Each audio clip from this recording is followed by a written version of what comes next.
नमस्कार दोस्तों, मैं हूं जितेंद्र टवर मल्लानी उर्फ टोनी। आप देख रहे हैं न्यूज़ टीवी।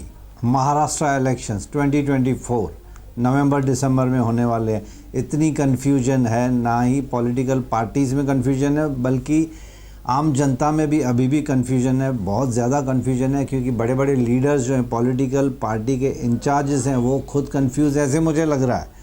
हो सकता है अंदर से उन्होंने डिसाइड कर लिया हो, लेकिन अभी तक ना इलेक्शंस की डेट आई है, ना ही कौन सी पार्टी किसके साथ लड़ाई कर रही है। क्योंकि बहुत कुछ सुनने में आ रहा है कि ये पार्टी इसके साथ जा रही है, वो पार्टी उसके साथ जा रही है, ये एमएलएस यहाँ जा रहे हैं, वो एमएलएस वहाँ जा रहे हैं।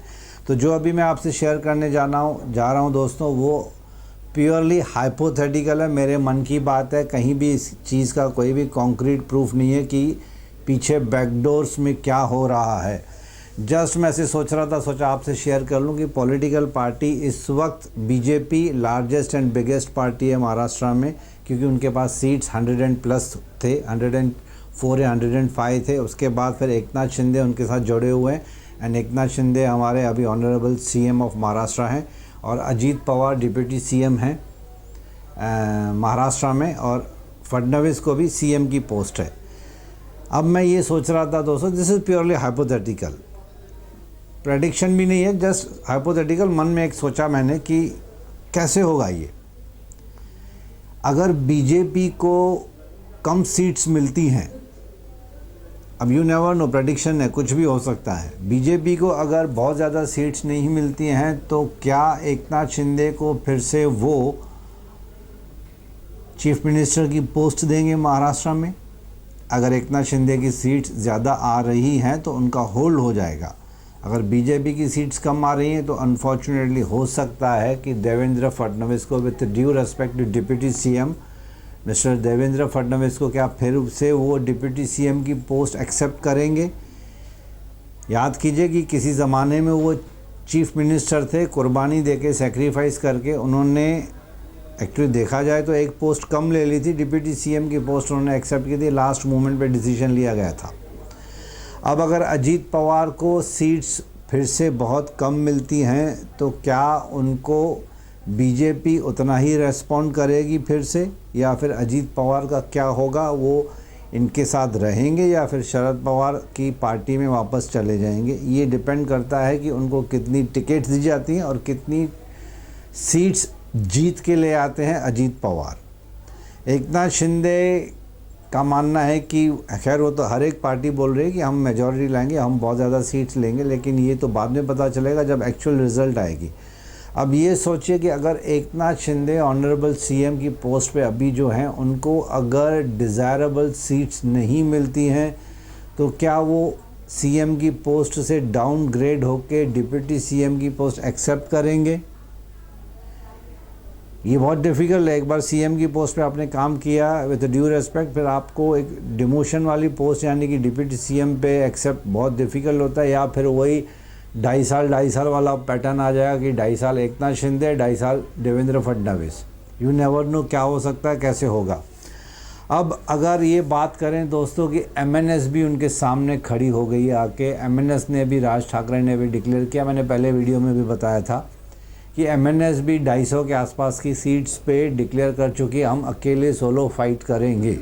लेकिन हो सकता है कोई चेंजेस आ जाएं। अभी काफ़ी 1-1.5 महीना है इलेक्शन महाराष्ट्र में, तो हो सकता है, आई एम टॉकिंग हाइपोथेटिकली, हो सकता है एमएनएस फिर से बीजेपी को सपोर्ट कर ले।